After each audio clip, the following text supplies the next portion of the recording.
네, 오늘 여의도 코너에서는 이준석 전 대표계로 분류되는 천하용인 이 4명 가운데 용에 해당하는 분입니다. 김용태 전 국민의힘 최고위원 모셨습니다. 어서 오십시오. 네, 안녕하세요. 자, 오늘 나오신다고 해서 관련 기사를 쭉 보다가 지난 1월 다시 최고위원에 도전하면서 하신 발언이 귀에 들어왔습니다. 일단 같이 들어볼까요? 네. 저는 과거 권력의 입김에 따라 자행되던 공천 갈등을 혁파하고 상향식 공천을 통해 정당 민주주의를 바로 세우기 위해 오는 3월 8일 국민의힘 최고위원에 출마합니다. 당대표 혹은 그 이상의 권력자가 행사했던 공천권을 국민과 당원에게 돌려드리겠습니다. 네, 김 전 최고위원님, 이때 주장하셨던 게 상향식 공천이었습니다. 예. 사실 우리나라 국회의원 공천에는 국민이 참여할 수 없는 그런 구조로 되어 있지 않습니까? 그래서 가끔은 참여하기도 하지만 네. 명확하게 규정된 건 없습니다. 그러니까 여튼 당원과 국민이 공천하는 이 상향식 공천으로 가야 된다 이렇게 주장을 하셨던 건데 지금도 그 생각에는 변함이 없습니까? 예, 일단 기본 취지는 네. 상향식 공천으로 가야 된다고 생각합니다. 그러니까 결과적으로 권력에 줄 서왔던 우리 정치를 저는 청산해야 된다고 생각되고요. 물론 그 과정에서 선거 컨셉에 맞게 뭐 전략 공천도 필요할 때가 있겠죠. 네네네. 예를 들면은 뭐 상대 민주당의 후보를 특정 후보와 대결 구도를 가기 위해서라도 네. 뭐 그런 전략 공천이 필요는 하겠습니다만 단 이 전략 공천의 형태가 과거에 권력을 재생산해왔던 도구, 권력자와 좀 친하다라는 그런 친소 관계에 따라서 공천해 오던지 아니면 돈으로 사고 팔던지 이런 거에 따라서 전략 공천이 있었던 일도 있었기 때문에 네. 그런 전략 공천은 좀 최소화하고 나머지 부분에 있어서는 국민과 당원, 그 지역의 유권자가 후보를 선출할 수 있는 그런 시스템이 저는 우리 민주주의를 한 단계 발전할 수 있다라고 생각합니다. 김 전 최고위원을 잘 모르시는 시청자 여러분들을 위해서 저희가 좀 눈여겨봤던 발언을 먼저 한번 소개시켜 드린 거고요. 최고위원 당시에 청년 최고위원이셨죠. 예. 예, 청년 최고위원 김용태는 어떤 사람인지 먼저 아주 간단하게 일단 얘기를 뒤에 많이 나눠볼 테니까요. 자기 PR을 좀 한마디로 하신다면서요. 저는 그 예. 진흙탕 속에서 네. 연꽃을 피우고 싶은 정치를 하고 싶습니다. 낭만적인가요? 그러니까 좀 쉽지 않은 일 같은데요. 정치라는 것이 네. 이제 권력 의지가 굉장히 많은 곳이고 네. 본능 어떤 그런 것에 충실한 곳이다 보니까 가끔은 명분과 원칙, 내가 왜 정치를 하지, 어떤 정치를 해 나가야지를 잊고 사시는 분들이 많은 것 같습니다. 네. 그래서 그러한 그 진흙탕 속에서도 늘 원칙과 명분을 좀 기억하면서 저의 소신 있는 정치를 하고 싶은 그런 생각이 있습니다. 뭐 진흙탕이라고 표현을 하셨는데 그동안 겪으신 일, 느끼신 게 많을 것 같습니다. 차차 얘기를 나눠보도록 하고요. 예. 바로 이슈로 들어가 보도록 하겠습니다. 지난 주말 11일 토요일이었습니다. SNS에 올린 사진이 화제였습니다. 네, 앞으로의 작전이 이해가 간다. 이거 무슨 뜻입니까? 일단은 그 저 자리가 네. 그 말씀하신 천하용인과 이준석 전 대표가 오랜만에 만난 자리였습니다. 네. 저 자리에는 사진에서 나와 있는 것처럼 실무진들도 없었고요. 저희 5명만 모였던 자리입니다. 그래서 이준석 전 대표가 창당에 대한 이야기를 언론에서 많이 하는데 네. 저희한테 한 적이 없어서 이 자리를 통해서 대표의 어떤 창당 의지를 좀 듣고 싶었고 일각에서는 평론가분들이 이준석 전 대표가 창당하려고 하는 것처럼 하면서 뭔가 협상을 키우기 위한 것 아니냐, 네. 다시 당으로 돌아올 것이다 이런 주장들이 있어서 과연 예. 정말 이 전 대표가 창당에 대한 의지가 있는지 예. 확인하는 자리였고 정말 제가 봤을 때는 의지가 있더라고요. 만약에 저 자리에서 이준석 전 대표가 저희를 속인 게 아니라면 예. 이준석 전 대표가 창당에 대한 생각이 굉장히 많구나 이런 걸 좀 느꼈습니다. 원래 김 전 최고위원은 그 신당 창당이 좀 부정적이지 않았습니까? 네. 저는 저 만남을 갖기 전에는 네. 책임이나 명분 예. 차원에서 좀 창당에 대한 부분을 부정적으로 봤습니다. 저희가 아까 소개해 주셨지만 예. 당 지도부였고 저 같은 경우 윤석열 대통령 당시에 최고위원으로서 활동했고 예. 윤석열 대통령을 만들기 위해서라도 저희도 같이 열심히 노력했고 예. 윤석열 대통령이 지금 국민들께 잘 못하는 평가가 있더라면 예. 저희가 같이 책임지는 게 맞다. 제가 뭐 개인적으로 윤석열 정권에서 개인적인 예. 혜택을 받은 건 없지만 그럼에도 불구하고 책임 윤리 관점에서 책임을 같이 지는 게 맞다. 예. 그렇기 때문에 창당에 대한 명분이 없다라고 저는 생각하고 있었는데 예. 어쨌든 저 자리를 통해서 이준석 전 대표가 왜 창당을 하려고 했는지 그럼에도 불구하고 도대체 이 국민을 위한 정치가 어떤 것인지에 대한 어떤 정치 개혁 전반적인 토론을 좀 했었고요. 그렇다면 제가 창당을 하겠다 결정한 것도 아니고 아예 부정적인 0이라고 생각했던 것을 좀 백지 상태에서 놓고 보겠다. 이준석 예. 전 대표의 어떤 그런 설득을 좀 들었고요. 폭넓게 생각해 보겠다라는 취지였습니다. 생각을 뭐 완전히 바꾸신 건 아닙니까? 완전히 바꾼 것은 아닙니다. 알겠습니다. 예. 그런데 어제 그 이기인 경기도 의원이 이기인 의원 천하 용인 중에 뭐에 해당하시는 거죠? 이기인 의원이? 인해에 해당합니다. 아, 인에 해당하십니까? 예. 네, 국민의힘 지도부 측근 등을 겨냥해서 그 이준석 전 대표에게 비대위원장 또는 뭐 선대위원장 같은 것을 제안을 했다. 예. 이렇게 말했는데 이준석 전 대표는 이걸 부정했습니다. 그런데 허은하 의원은 또 직접 이 전 대표에게 요구한 건 아니지만 그 여러 경로로 이런 연락이 오고 있다. 이렇게 또 말하기도 했는데 이런 연락 받으셨습니까? 저는 뭐 네. 개인적으로 받은 건 아니고요. 다만 이제 당내에 이 위기를 좀 걱정하시는 의원분들이나 당내 관계자분들이 이준석 네. 전 대표의 의중이 뭐냐, 네. 이준석 전 대표가 뭘 원하는 것이냐 이러한 취지의 질문을 좀 많이 받았습니다. 그런 예. 과정에서 아마 뭐 선대위원장을 하면 이 전 대표가 다시 마음을 돌릴 수 있냐 예. 이러한 가정적인 상황들이 있었고 아마 예. 이기인 도의원 같은 경우 그것을 이제 전달하는 과정에서 뭐 비대위원장이나 선대위원장의 제안이 있었던 걸로 안다로 이제 해석을 했던 것 같아요. 근데 네. 그건 이기인 도의원의 해석이었던 것 같고요. 거기에 대해서 큰 의미를 부여하지 않으셔도 될 것 같습니다. 다만 저는 말씀하시죠. 창당보다는 제 개인적으로는 아직도 우리 당의 대통령실의 어떤 변화나 또 당 지도부의 변화가 있다면 당내에서 계속 혁신해야 된다는 입장이 주로 있기 때문에 만약에 정말 당을 변화시킬 수 있는 정권이나 그러한 책임 있는 분들의 권한이 있다면 저부터도 이준석 전 대표를 말리려고 하겠습니다. 창당에 대한 좀 것을 다시 생각해봐라. 물론 이 전 대표는 어떻게 생각할지 모르겠지만 저는 어디까지나 우리 당 안에서 우리가 윤석열 정권 안에서 같이 해야 된다는 그 입장은 있기 때문에 그런 부분을 좀 강조하고 싶습니다. 그 당원과 국민이 공천하는 그런 상향식 공천 아까 이렇게 말씀을 하셨는데 어떤 기성정치 그런 걸 하지 못하는 기성정치의 폐단이 나온 표현인 것 같습니다. 이 보스 정치라든가 개파 정치 이런 건 혁파해야 한다고 생각을 하시는 거잖아요. 본인에게 붙은 그 이준석계라는 표현에 대해서는 또 어떻게 생각하십니까? 일단 첫 번째로 네. 그 개파 정치 자체를 저는 비판한 건 아닙니다. 권력에 줄 서왔던 우리의 행태들 예. 그러한 전반적인 것을 비판한 것이지 현실 정치에서 개파 정치는 있을 수도 있다라고 보고요. 그 자체를 나쁘게 볼 것은 아니라고 일단 생각을 합니다. 두 번째는 이준석계라고 불리는 거에 대해서는 네. 그거는 국민 여러분들과 언론에서 판단할 문제라고 생각합니다. 다만 저는 이준석 전 대표는 이준석 전 대표의 정치를 하는 거고 저는 제 정치를 하는 것이기 때문에 우리가 가치를 중심으로 뭉치는 것이지 어떤 특정 인물이나 사람을 중심으로 뭉치는 정치는 저는 개인적으로는 좀 지양하고 싶습니다. 알겠습니다. 이 재정치라는 표현은 굉장히 좀 예. 인상 깊게 다가오는데요. 그 이준석 전 대표 얘기 뭐 계속 일단 좀 해보겠습니다. 이준석 전 대표에게 가장 혹독했던 시기가 아닐까 싶은데 지난해 그 이 전 대표 그 징계 직후에 김용태 전 최고위원이 한 발언을 좀 잠시 듣도록 하겠습니다. 최소한 피해자가 있거나 예. 어떤 명확한 증거가 있거나 했는데 이것처럼 수사 결과가 애매모호한 상황에서 그러니까 결과가 아직 안 나온 상황에서 저희 집권 여당입니다. 집권 여당의 윤리위가 인터넷 방송에서 떠도는 의혹을 가지고 윤리위가 징계 절차를 개시한다? 저는 글쎄요 정말 부끄럽고요. 예, 이때는 뭐 수사 결과가 나오기 전 발언 같은데 이후에 이 전 대표에게 당시에 제기됐던 성비위 의혹 등에 대해서 경찰이 증거 불충분 또 공소권 없음의 이유로 불송치 결정을 내렸습니다. 예, 당시 당 윤리위가 이준석 전 대표에게 좀 무리한 징계를 내렸다고 보셨던 거죠?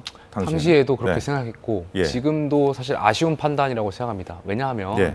당 대표에 대한 징계는 굉장히 엄격해야 된다고 생각하고요. 예. 그리고 당원들이 선출했기 때문이죠. 그리고 그 당시에 당대표를 징계하는 사유 중에 하나가 품위 유지 위반이었습니다. 근데 굉장히 애매한 어떤 그런 정치인의 표현의 자유를 침해할 수 있는 것. 결국에 우리 당이 내세우는 어떤 자유, 특히 표현의 자유와 예. 좀 상충되는 부분이 있기 때문에 저는 당대표를 징계하는 부분에 있어서는 굉장히 좀 수사 결과를 지켜보고 판단하자. 예. 좀 원칙적인 이야기를 좀 주장하고 싶었습니다. 수사 결과가 나왔습니다. 증거 불충분 이렇게 불송치 결정이 내려졌는데 이 전 대표를 징계까지 내몬 그 의혹들, 당시 의혹들이 말끔히 해소됐다고 보십니까? 그 판단은 네. 국민들께서 해주시겠지만 예. 어쨌든 그 관련한 의혹들의 주 의혹은 예. 수사기관에서 증거 불충분의 혐의로 판단했기 때문에 저는 일정 부분 해소되었다라고 생각합니다. 알겠습니다. 당내에서 이준석 전 대표를 공격하는 것 중에 또 하나가 그 이른바 그 싸가지론입니다. 예. 이 전 대표가 어린 나이에 정계에 진출해서 생긴 수식어라는 해석도 있지만 뭐 이 전 대표도 이 표현을 쓰기도 했고요. 예. 이 부분에 대해서 측근으로서 좀 해주고픈 말이 있습니까? 두 가지를 좀 드리고 싶은데요. 일단 첫 번째는 이 전 대표한테는 저도 사석에서 많이 이야기를 합니다. 태도에 대한 문제를 국민들께서 원하신 눈높이가 있다. 무슨 말씀이냐면 이 전 대표와 관련한 이른바 사가지로는 과거에서부터 계속 있었습니다. 그런데 이 전 대표가 당대표가 됐고 당대표는 지도자지 않습니까? 예. 그러면 그 지도자에 대한 국민의 수준 높은 요구와 어떤 언행이나 태도에 대한 분명히 국민의 눈높이에 맞는 요구가 있을 텐데 이 전 대표의 어떤 그런 태도와 언행들이 괴리감이 있을 수 있다. 그래서 지도자에 걸맞는 언행과 품위를 유지할 필요가 있다라는 얘기는 저도 사석에서 했기 때문에 이 방송을 통해서도 한번 얘기를 전달해 주고 싶고요. 두 번째는 정치권에 대해 하고 싶습니다. 이른바 젊은 정치인들이 당내에 대해서 목소리를 내고 쓴소리를 내면 늘 갖고 나오는 것이 싸가지론입니다. 쟤는 나이도 젊은 게 최근에 그 송영길 민주당 전 대표께서 한동훈 장관한테 어린 XX 뭐 하면서 이렇게 비판하셨지 않습니까? 이게 우리 어떻게 보면 기성 정치의 어떤 남아있는 질서, 젊은 정치인들을 프레임에 가둬가지고 예의 없는 그런 정치인. 근데 정치가 결국엔 소신 있게 하는 것이고 여기에 대해서 그런 어떤 질서를 들이대면 젊은 정치인들이 어떻게 소신 있는 목소리를 낼 수 있겠습니까? 그래서 저는 이 부분에 있어서도 국민들께서 좀 폭넓게 해석하시고 봐주실 필요도 있다는 말씀을 드리고 싶습니다. 정치는 나의 순위 아니다 이렇게 생각하고 계신 것 같습니다. 예. 이준석 신당설 얘기로 다시 돌아가 보죠. 그 홍준표 대구시장이 이준석 신당이 나와도 뭐 영남에서는 바람을 일으키지 못할 거다 이렇게 얘기를 하면서 배신자 프레임에 갇혔다는 지적을 했어요. 이거 어떻게 생각하십니까? 그건 홍준표 시장의 생각일 것 같고요. 물론 네. 시장님의 생각을 존중합니다. 하지만 저는 반대로 생각해요. 과거에 친박연대라는 모델도 있었고 예. 대구 경북 지역에서 우리 보수 정당의 유권자분들이 생각하는 보수 정치에 대한 기준이 있을 거라고 생각합니다. 그렇지만 과연 국민의힘이 그 기준에 지금 적합하게 잘 맞추고 있는가에 대한 질문에 저는 저를 비롯해서 우리 당이 반성할 지점이 있다라고 생각하고 있고 그러한 어떤 그 지역의 유권자분들의 요구가 있을 수도 있기 때문에 이 전 대표가 보수의 가치를 가지고 혁신 경쟁을 한다면 저는 충분히 가능성도 있을 거라고 생각합니다. 예. 뭐 혁신 경쟁이라고 표현하셨습니다만은 뭐 배신자 프레임도 있고요. 그 내부 분열 프레임도 있습니다. 일단 이런 거를 좀 안고라도 뭐 당이든 대통령이든 향해서 쓴소리를 하는 게 그게 뭐 옳은 정치라고 보시는 겁니까? 늘 딜레마인 네. 것 같습니다. 네. 그러니까 당을 향해서 조금이라도 목소리를 내면 예. 늘 덮어 씌우는 게 내부 총질입니다. 근데 그것이 현대 정치만 그런 것이 아니라 예. 제가 최근에 KBS에서 야심차게 추진하고 있는 그 드라마 예. 고려 거란 전쟁을 봤거든요. 보셨습니까? 거기서 보는데 물론 이제 비유가 적절하지 않을 네. 수도 있는데 그 과정에서도 그 역사를 담은 드라마를 보면서도 결국에는 옳은말 하는 어떤 신하나 지금 본건제가 아니기 때문에 비유가 적절하지 않을 수도 있겠습니다. 네. 드라마상에서는 그 신하를 향해서 그 어떤 줄 서는 그런 신하들이 덮어 씌우기를 하고 내부 총질에 비슷한 그 어떤 죽임을 당하기도 하고 그런 게 늘 역사적으로 있어 왔던 것 같습니다. 다만 근데 정치를 하는 목적 중에 하나가 결국에 이 민주공화정의 시민의 한 사람으로서 보다 네. 나은 우리 정치의 발전을 위한 것도 있지 않겠습니까? 저는 딜레마인데 우리 정치가 좀 소신 있는 정치가 더 폭넓게 자리 잡았으면 좋겠습니다. 과거에 문재인 정권이 전 쓴소리를 못했기 때문에 5년 만에 심판을 받았던 이유기도 있다고 생각하고요. 예. 박근혜 전 대통령이 안타까운 역사였지만 탄핵을 당할 수밖에 없었던 상황도 당내에서 쓴소리가 없었기 때문이라고 저는 생각해요. 그래서 저희가 내는 목소리 자체는 이 보수 정치의 발전을 위한 것이고 또 윤석열 정권의 성공을 위한 전제에서 말씀을 드리는 것이지 네. 그것이 뭐 총질하거나 프레임을 가두려고 했던 것은 아니다라는 말씀을 좀 드리고 싶습니다. 알겠습니다. 당내에서는 그렇지만 이 보수 분열을 우려하는 말이 더 많이 나오고 있는 것 같습니다. 이준석과 손을 잡지 않으면 총선 때 격전지인 수도권이 다 날아갈 거다. 뭉치면 살고 흩어지면 죽는다. 이런 말까지 나오고 있거든요. 아무래도 수도권 같은 경우 이준석 전 대표가 창당을 하게 되면 현재 3당, 물론 정의당도 있겠습니다만 현재 뭐 많은 정당이 생기게 될 것이고, 그렇게 되면은 수도권 특성상 2에서 3%포인트 차이로 당선이 갈릴 수도 있기 때문에 예. 그런 우려들이 당에서 많이 있는 것으로 저도 알고 있습니다. 아무래도 뭐 그런 문제도 있을 거고요. 지금까지 우리 정치를 보면 제3지대를 외치다가도 선거 뒤에 다시 뭐 기존 정당으로 돌아간다든가 아니면 해쳐 모이라고 외쳤던 사람, 그 깃발을 들었던 사람이 또 개파 정치를 비슷하게 한다거나 이런 상황들을 많이 보여주지 않았습니까? 이준석 신당은 뭐 어떻게 다를 거라고 보십니까? 근데 그거는 우리 정당사, 우리 한국 정당사의 어떻게 보면 특징인 것 같습니다. 늘 끊임없이 분열하고 다시 합치고 했던 역사가 있었고, 하지만 저는 그 당시에 그 역사의 측면에서 봤을 때 실패했다라고 생각하지 않아요. 그 당시에 창당을 했었던, 그리고 또 합당을 했을 때도 그 당시에 시대 정신이 있었던 것이고 국민의 요구가 있었던 것이기 때문에 네. 우리 현대 정치사가 거기에 탄력적으로 대응하는 과정에서 있었던 일이라고 생각해요. 그래서 이준석 전 대표가 창당을 만약에 하게 된다고 하더라도 저는 그 과정의 일환이었을 거라 생각합니다. 김용태 전 최고위원도 이제 당의 문제로 윤핵관을 콕 집어서 지목한 적이 있습니다. 그 이준석 전 대표는 여기서 더 나아가서 대통령을 향해서도 지금 거침없이 지금 변화를 주문하고 있거든요. 대통령도 변하고 당도 변하면 그 이 전 대표가 국민의힘에 남을 가능성 있다고 보십니까? 저는 있을 수도 있다라고 생각하는데, 물론 이 전 대표가 지금 창당의 의지가 너무 강해서 네. 있을 수도 있다고 생각하지만, 제가 만약에 그렇게 변화가 있다면 저조차도 이준석 전 대표의 그런 창당의 의지를 말리기 위해서 끊임없이 토론할 자신이 있습니다. 예. 그러면 앞으로 물론 혁신이 얘기도 좀 해보겠습만그 어떤 변화가 필요하다고 생각하시면 짧게 일단 말씀해 주시죠. 당연히 예. 당원들의 목소리는 당정 관계, 수직적인 당정 관계에 대해 목소리를 내라, 이런 요구가 있는 걸로 알고 있습니다. 수직적인 당정 관계. 예. 결국 이 모든 게 이제 당이 혁신을 잘 못했기 때문에 지금 상황도 벌어지고 있는 것이고, 또 김 전 최고위원 같은 분들도 젊은 정치인들도 목소리를 내고 있는 거 아니겠습니까? 당 주류 중진 의원들에게 불출마해라, 뭐 험지에 가라, 이런 그 인요한 혁신의 압박에 당사자들은 지금 뭐 반응을 하지 않고 있습니다. 이 혁신이 조기 해산설까지 나온 상황인데, 일단 혁신이는 뭐 잘 하고 있다고 보십니까? 어떻게 저는 평가하십니까? 혁신이가 성공했으면 바랬지만 예. 지금은 사실 혁신이가 실패의 수순으로 가고 있는 것 같아요. 아까 조금 전에 말씀드렸던 것처럼 수직적인 당정 관계에 대해서 모든 원인이 있었는데, 여기에 대해서는 혁신이가 목소리를 내지 못하고 해답을 찾지 못하고 그냥 영남 중진들에게 불출마를 요구하는 것 자체가, 저는 우리가 내세우는 헌법이나 헌법 정신이나 민주공화정의 원칙에 맞지 않다라고 생각하고요. 일단 예. 그 권한도 혁신이 자체에 없기 때문에 혁신위원장의 그런 요구가 어떻게 보면 메아리로 들릴 것 같아요. 그렇기 때문에 좀 안타깝게 생각하지만 혁신의 어떤 그런 가능성, 혁신에 대한 가능성은 좀 희박하지 않나, 이렇게도 생각합니다. 알겠습니다. 이준석 전 대표의 경우에는 윤핵관과 그 호소인이라고 표현을 쓰면서 이 당과 국정을 말아먹은 사람들 책임지고 뭐 정계 은퇴하라, 이런 표현까지 썼습니다. 근데 지금 말씀하신 그 수직적 당정 관계와 좀 연결지어서 좀 볼 수 있는 지점이 있습니까? 저 말 속에. 저는 예. 윤핵관들을 심판해야 된다고 여러 차례 방송에서 말씀드렸습니다. 네. 다만 그 심판의 주체는 국민이어야 된다고 생각합니다. 네. 만약에 윤핵관이 아무리 구태스러워도 그 지역의 유권자가 윤핵관의 후보를 원한다면 네. 그 후보를 공천하는 것이 저는 민주공화정의 원리라고 생각해요. 예. 그게 우리의 헌법 정신이고요.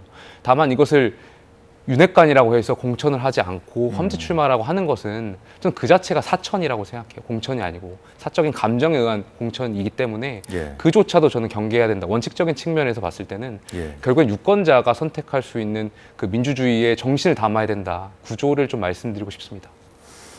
네, 알겠습니다. 끝으로 이 청년 정치인으로서 그 우리 정치가 앞으로 어떤 방향으로 나가야 된다고 생각하시는지 짧게 소신 발언 좀 한번. 전 젊은 정치인들이 네. 기득권이 될지라도 늘 소신과 이 목소리를 이어나갔으면 좋겠습니다. 기득권에 반할지라도 내 소신을 이야기할 수 있는 정치가 저는 젊은 정치이지 않을까, 이렇게 생각합니다. 앞으로 소신 있는 정치인으로 발전하는 모습 기대하겠습니다. 오늘 말씀 고맙습니다. 감사합니다.